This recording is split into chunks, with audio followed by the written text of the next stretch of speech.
Okay, so paano ba mag-start ng freelancing career this 2026? The real boring way. So ikaw yung taong sawang-sawa ka na sa hype, sa motivation, nabebentahan ka ng mga BS or bullshit na mga offer sa internet na nagbabayad ka tapos bebentahan ka pataas ng pataas, pamahal ng pamahal. Pero wala ka namang napapala. Panoorin mo tong video na to kasi i-breakdown ko sa inyo lahat kung paano mag-start ng freelancing at paano makalad ng client. Unahan ko na kayo guys, medyo mahaba tong video na to pero I can promise you na lahat ng bawat segundo ng pagpanood mo dito is worth it. Hindi kita jajak kasi hindi kita bubullshitin. So yun na, huwag natin patagalin. So first is, kung papasok kayo sa freelance guys, ito yung pinaka-importante and I call this step 0. Okay? Step 0, kailangan mo i-acknowledge yung fact na bago yung papasukin mong career. It doesn't matter if corporate employee ka, unemployed, student, or retired ka ng employee tapos gusto mo pasukin yung freelancing, you need to acknowledge tong step 0 na bago papasukin nyo. Now, bakit maraming tao ang nagfe-fail dito sa step 0?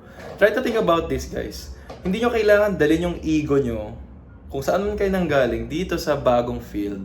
Kasi if may ego ka masyado, like let's say mataas masyado yung, or very very corporate kang person, papasok ka freelancing, bago yung papasukin mo. So regardless, kahit saan ka nang galing, from the startup.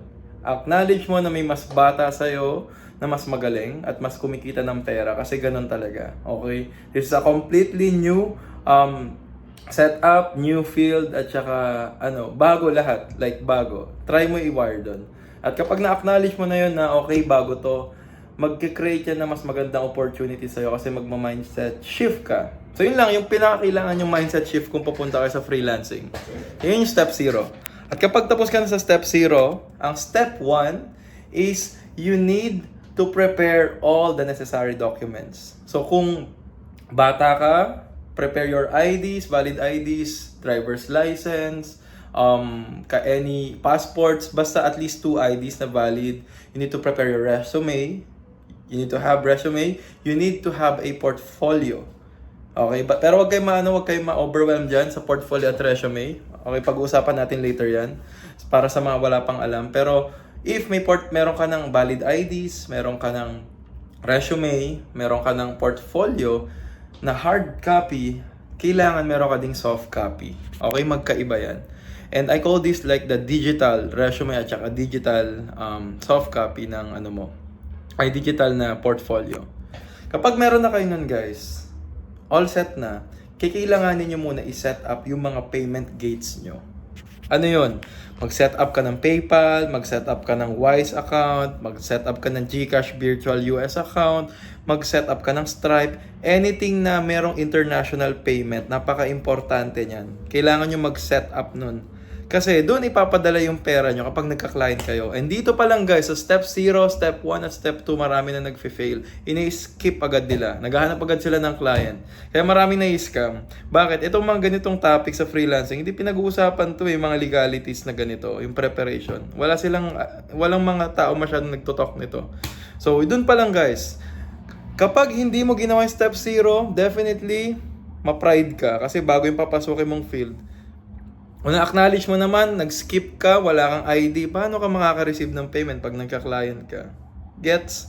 So, importante yan. At kapag meron ka ng payment gate, all set na, may IDs ka na, okay, ang next na pag-uusapan natin, dito na tayo sa sinasabi ko na medyo technical side. Okay? Ito guys, preparation pa lang step 1, step 2, at saka step 0. Yung step 3, ito na yung technical side. You need to pick a skill that you think and you feel na curious ka and you know to yourself na mag-i-stick ka doon. Only one. Just one skill. If you love finance, try to learn quick yung sa bookkeeping. If you love art, you can probably venture into into video editing, graphics design. You can also do web design. If you're like me who's more into front-facing, nasa sales ako, remote sales, you can learn remote sales. I have a free community that teaches that, but more of that later. Or you can try to learn digital marketing. There's a lot of branches ng digital marketing. So try to research about it and try to learn one high income skill. Only one. You don't need to pick a lot. Isa lang.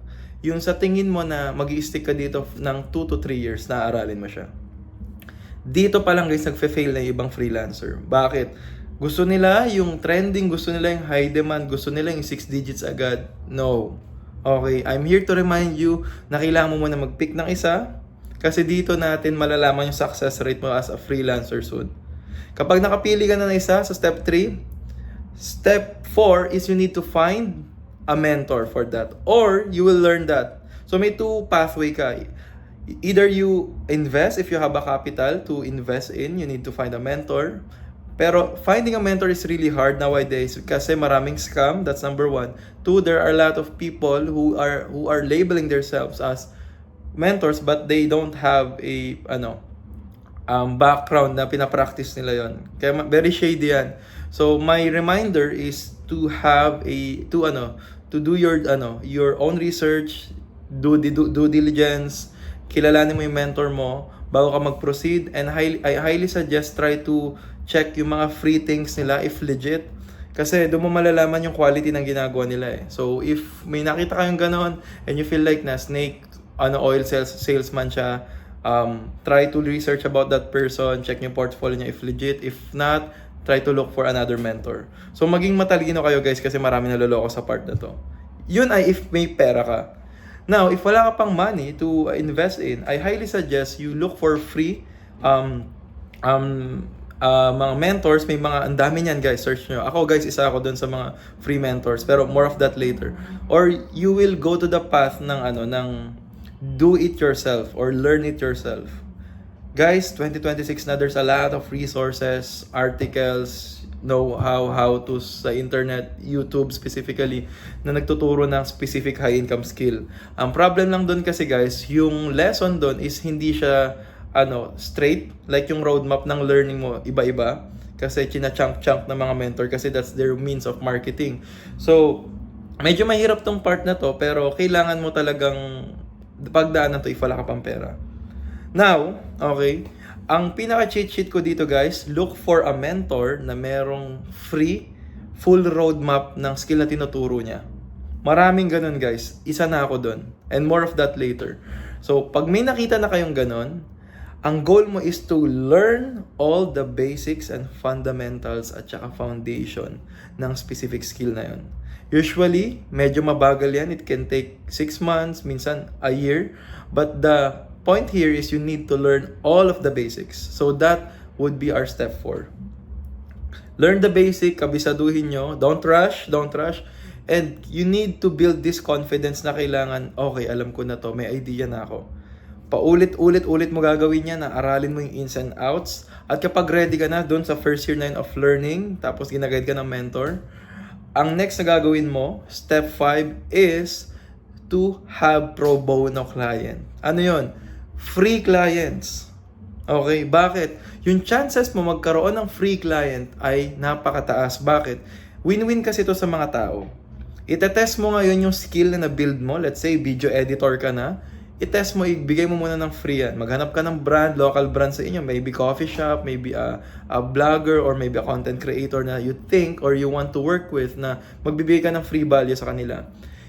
Now, in exchange, sabi mo sa kanila, willing ka mag-work for free or mag-intern for, let's say, 3 months, free. Ang request mo lang is honest feedback and at the same time, yung name nila ilalagay mo sa portfolio at sa resume mo na nakatrabaho mo yung brand nila. Doon may eliminate yung napakalaking problem ng mga freelancer na nag-start. Resume at saka portfolio. Since naka-acquire ka na ng free client mo, ang suggestion ko dito at least 3 clients muna na free. Para may 3 kang reference, 3 kang brands na nakatrabaho na legit, na may real feedback, na may reference ka, para pag ka na sa step 6, which is maghahanap ka na ng legit na client, meron ka ng bukang ihaharap. Pwede ka na mag-international nito kung gusto mo.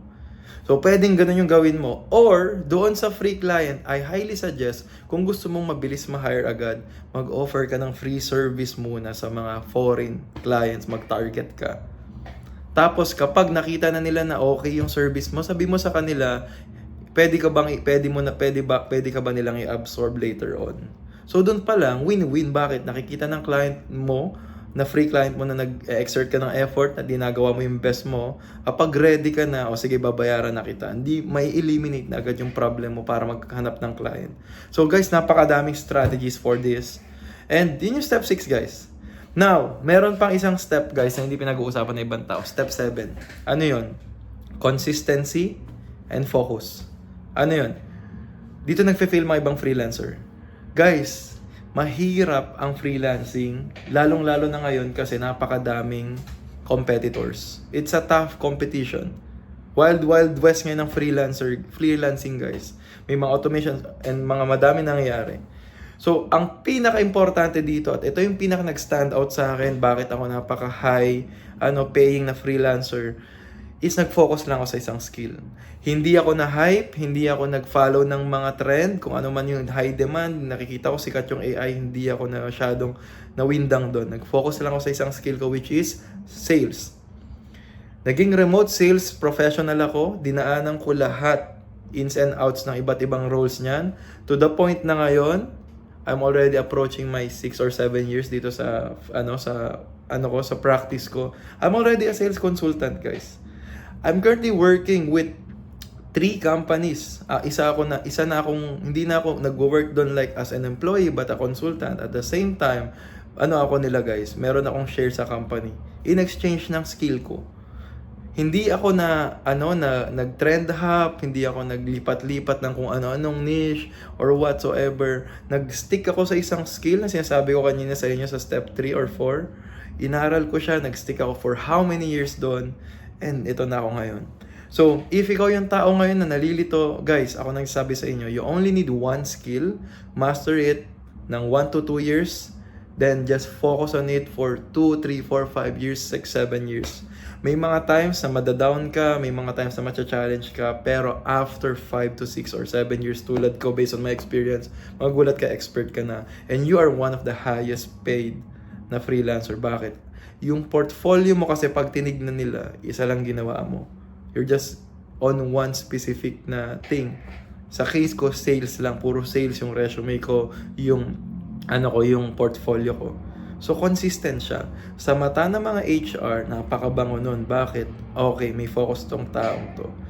Kaya maraming taong naloloko, kaya maraming taong hindi naging successful sa freelancing kasi paiba-iba sila. Ano yung step 7? And yung step 8, syempre, have fun and enjoy and be patient. Bakit? Hindi, ang freelancing guys, napaka-hirap niyan, okay? Hindi mo siya i-consider na side hustle, hindi mo siya i-consider na trip-trip na diskarte lang. You need to consider it as a business, and at the same time, you need to consider this as a career. And what makes a career? Time. Okay? The longer the time you stay on that specific field, it's called career. So, huwag ka magmadali. Okay? If you want to earn 6 digits, wait for 5 years, 4 years until you become worthy of that. Huwag mong pipilitin. Ito naging problema ng mga batang freelancer ngayon. Okay? Nagtatrabaho ng 3 trabaho na full-time. Paano nangyari yun? 8 hours. Wala ka ng tulog nun para lang kumita ka ng 6 digits. Ano sinacrifice mo?